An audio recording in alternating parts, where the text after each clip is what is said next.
এই একটি হারাম সম্পর্ক আমার জীবনকে এলোমেলো করে দিয়েছিল। আমি জানি না আপনি এই মুহূর্তে কোথায় বসে আছেন, কার জন্য অপেক্ষায় আছেন। হয়তো রাতের নীরবতায়, হয়তো কারো মেসেজের অপেক্ষায়, নয়তো কারো ফোনের অপেক্ষায়, হয়তো ফোনের স্ক্রিনে চোখ রেখে এমন কিছু একটার জন্য অপেক্ষা করছেন যা আপনার বুকের ভেতরটা একটু হালকা করে দেবে। আমিও ঠিক আপনার মতোই এইখানে ছিলাম একদিন। তাই এই গল্পটা আমি আপনাকে শোনাতে চাই, কারণ এটা কেবল আমার গল্প নয়, এটা আমাদের মতো অনেকেরই না বলা গল্প। আমার নাম তানহা। এটি আমার জীবনের একটি হারাম সম্পর্কের গল্প। আমি যখন অনার্স প্রথম বর্ষে ভর্তি হলাম, তখন আমার আব্বু আমাকে তার কাছে ডেকে একটি কথা বলেছিলেন। আব্বু শীতলভাবে বলেছিলেন, মা তানহা, তুই আমার মেরুদণ্ড। তোকে দেখলে আমার বুকটা ভরে যায়। আল্লাহ তোর মতো একটা মেয়ে আমাকে দিয়েছেন। আমি তার কাছে হাজারো শুকরিয়া আদায় করি। সেই কথাটা আমি ক্যাম্পাসের প্রথম দিনই ভুলে যেতে শুরু করেছিলাম। প্রথম সেমেস্টারে সব কিছু ঠিকঠাকই ছিল।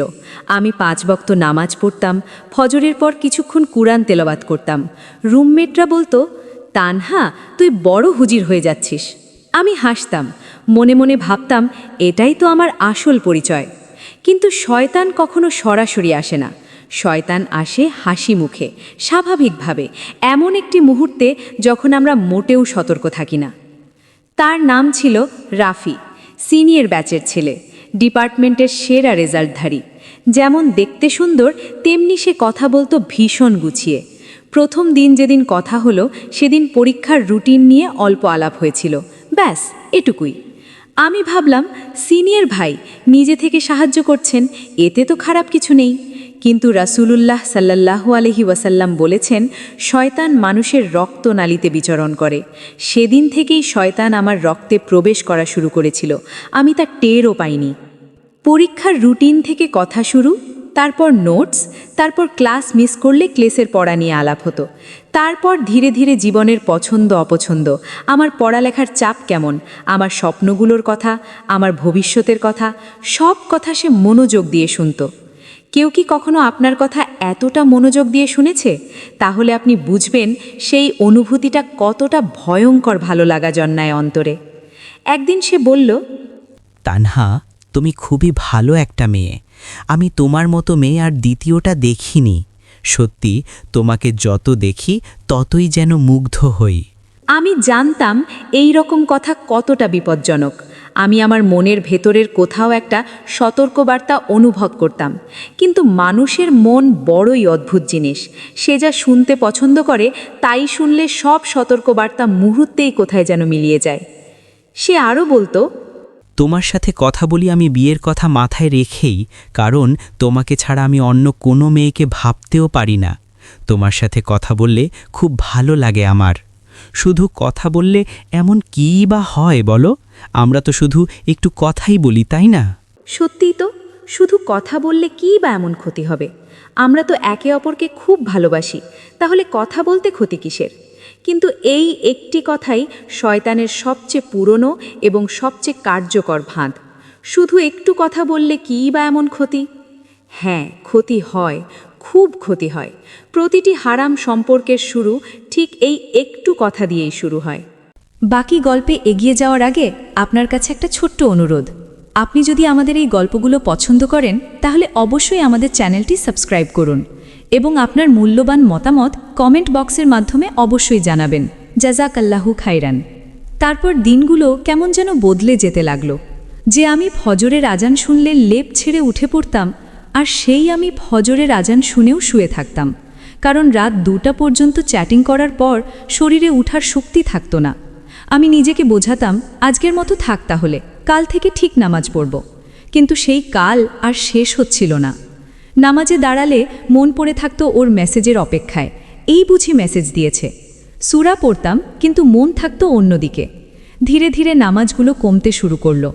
আমি টেরই পেলাম না কখন আমার ইমানের আলো নিভে যাচ্ছিল। হারাম প্রেম মানুষের অন্তর থেকে ইমানের নূর কেড়ে নেয়, এটা আমি একটি ইসলামী বইয়ে পড়েছিলাম, কিন্তু সেদিন বুঝিনি এই বাক্যটা কতটা ভয়ঙ্কর সত্যি। আমার আব্বু প্রতিদিন সন্ধ্যার পরে ভিডিও কল করতেন আমার খোঁজ নেয়ার জন্য। আগে আমি অপেক্ষায় থাকতাম কখন আব্বুর কল আসবে, কিন্তু এখন আব্বুর কল আসলে খুব বিরক্ত লাগতো আমার, কারণ রাফিও এই সময়েই আমাকে কল করত। তখন আমি নিজের আব্বুর ভিডিও কল ইগনোর করে দিতাম, কখনো শুধু রিসিভ করে বলতাম আমি খুব ব্যস্ত আছি পড়াশুনো নিয়ে, তাই পরে কথা বলবো। আব্বু মাঝে মাঝে চুপ করে থাকতেন, হয়তো কিছু ভেবে মন খারাপ হয়ে যেত তার। আমি দেরি না করে কল কেটে দিতাম। এখন সেই কথাগুলো মনে পড়লে বুকের ভেতরে একটা তীক্ষ্ণ ব্যথা অনুভব করি, কষ্টে বুক ফেটে যায়। এভাবে প্রায় 1.5 বছর কেটে গেল। তারপর একদিন তার কথা বলার ধরন বদলে গেল। মেসেজের রিপ্লাই আসতে দেরি হতে শুরু করলো, কল করলে ব্যস্ততা দেখাতে লাগলো, ঠিকমতো ফোন রিসিভও করতো না।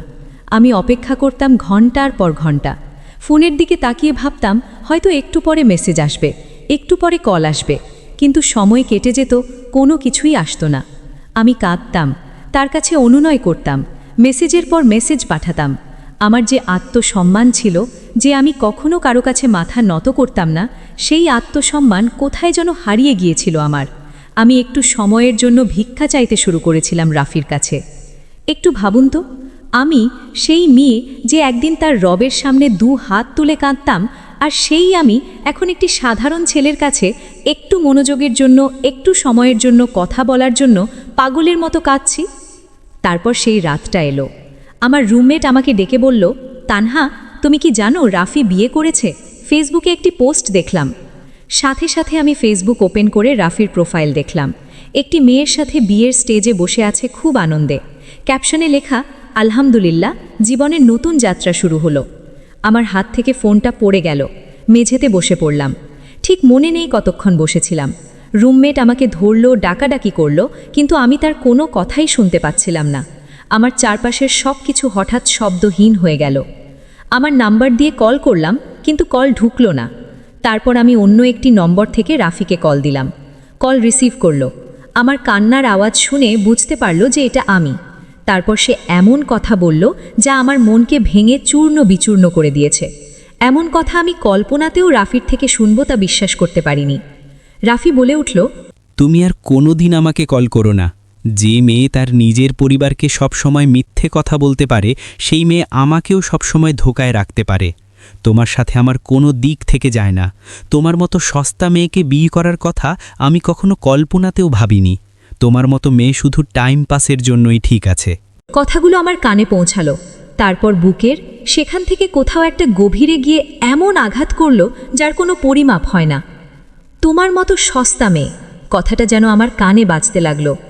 আমি সেই আগের তানহা ছিলাম না আর। আমি কখন যেন সেই সস্তা তানহা হয়ে গিয়েছিলাম যার কথা সে বলল। আমার নিজের কাছেই নিজেকে সবচেয়ে অপরিচিত মনে হচ্ছিল। অপরাধ বোধ আমাকে ঘিরে ধরেছিল। সেই রাতে আমি কারো সাথে কোনো কথা বলিনি। দরজা বন্ধ করে বালিশে মুখ গুজে নিঃশব্দে কেঁদে গিয়েছি শুধু। মাথায় একটাই চিন্তা ঘুরপাক খাচ্ছিল, কার জন্য আমি এতদিন আমার রবকে ভুলেছিলাম? কার জন্য আমার ফরজ নামাজ কাজা করেছিলাম? কার জন্য আমি আমার পরিবারকে অবহেলা করেছি, আমার আব্বুর মনে কষ্ট দিয়েছি?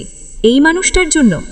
তখন আমার মনে পড়ল, আল্লাহ সুবহানাহু ওয়া তাআলা পবিত্র কোরআনে বলেছেন, সূরা আল ইসরায়, তোমরা জিনার কাছেও যেও না, নিশ্চয়ই এটা অশ্লীল কাজ এবং নিকৃষ্ট পথ। জিনা করার কাছেও যেতে না করেছেন। জিনা করার কথা তো দূরের, রাফির সাথে চলা সেই পথগুলো, সেই মেসেজগুলো, সেই গোপন কথাগুলো, সব কিছু থেকে দূরে থাকতে বলা হয়েছে। আমি এইসব জানতাম, জেনেও আমি এই হারাম সম্পর্কে পা বাড়িয়েছিলাম। ঘরের কোণে রাখা জায়নামাজটার দিকে তাকালাম। কতদিন হলো ব্যবহার হয়নি মনে পড়ছে না আমার। আমি উঠলাম, হাত মুখ ধুয়ে অজু করলাম। তারপর জায়নামাজে দাঁড়িয়ে 2 রাকাত নফল নামাজ পড়ে 2 হাত তুললাম দোয়া করার জন্য। আমি জানি না সেই মুহূর্তে আমি কি বলতে পেরেছিলাম মহান রবের কাছে। শুধু মনে আছে আমি অনেক কাঁদছিলাম, এত কাঁদছিলাম যে কান্নার জন্য কথা আসছিল না। শুধু এতটুকুই বলতে পেরেছিলাম, ইয়া আল্লাহ, আমি ফিরে আসতে চাই আপনার কাছে। এই একটা কথাই বলতে পেরেছিলাম। কিন্তু আশ্চর্যের বিষয় কি জানেন? সেই মুহূর্তে, সেই একটি বাক্যের পরে আমার বুকের ভেতর থেকে একটা অদ্ভুত চাপ সরে গেল, যেন কেউ বুকের উপর থেকে একটি বড় পাথর সরিয়ে দিল। আমি শ্বাস নিতে পারলাম, গভীরভাবে, মন খুলে শ্বাস নিতে পারছিলাম। আল্লাহ তার বান্দার চোখের পানি ভালোবাসেন। সেই রাতে আমি বুঝতে পেরেছিলাম তা কেন। ভোরে ফজরের আজান শুনে উঠলাম। সেই পরিচিত আলো, সেই পরিচিত শান্তি সব যেন আমার জন্যই অপেক্ষা করছিল। নামাজ শেষ করে ফোন বের করলাম, রাফির নম্বর ব্লক করলাম, সব মেসেজ ডিলিট করলাম। প্রতিটি মেসেজ মুছতে মুছতে মনে হলো একটি একটি করে পাথর সরছে আমার মন থেকে। তারপর আব্বুকে কল দিলাম। আব্বু কল রিসিভ করলেন, বললেন, মা কেমন আছিস? আমি বললাম, হ্যাঁ আব্বু, আলহামদুলিল্লাহ ভালো আছি। এই প্রথম এই কথাটা বলতে পেরে আমার চোখে পানি চলে এলো, কিন্তু এবার পানিগুলো অন্য রকম অনুভূতির ছিল। এবার এগুলো কষ্টের না, এবার এগুলো কৃতজ্ঞতার। প্রিয় বোন, হয়তো আপনিও এখন ঠিক সেই জায়গায় আছেন যেখানে আমি ছিলাম। হয়তো আপনিও ভাবছেন আপনার সম্পর্কটা আলাদা, সে আপনাকে সত্যিই ভালোবাসে, সে প্রতিশ্রুতি দিয়েছে। কিন্তু আমি আপনাকে একটা কথা জিজ্ঞেস করি, যে মানুষটি আল্লাহর বিধানকে পাশ কাটিয়ে আপনার কাছে আসছে, সে কি আসলেই আপনাকে সম্মান করছে? যে নিজের রবকে সম্মান করে না, সে আপনাকে সম্মান দেবে কিভাবে? হারাম সম্পর্কের ভিত্তি হলো প্রতারণা। এই সম্পর্কে আল্লাহর কোনো বরকত নেই। আজই ফিরে আসুন, এখনই, এই মুহূর্তে। যে নম্বরটি আপনার ঈমান ধ্বংস করছে, আজই তা ব্লক করুন। যে মেসেজগুলো আপনাকে আল্লাহর স্মরণ থেকে দূরে রাখছে, আজই মুছে ফেলুন।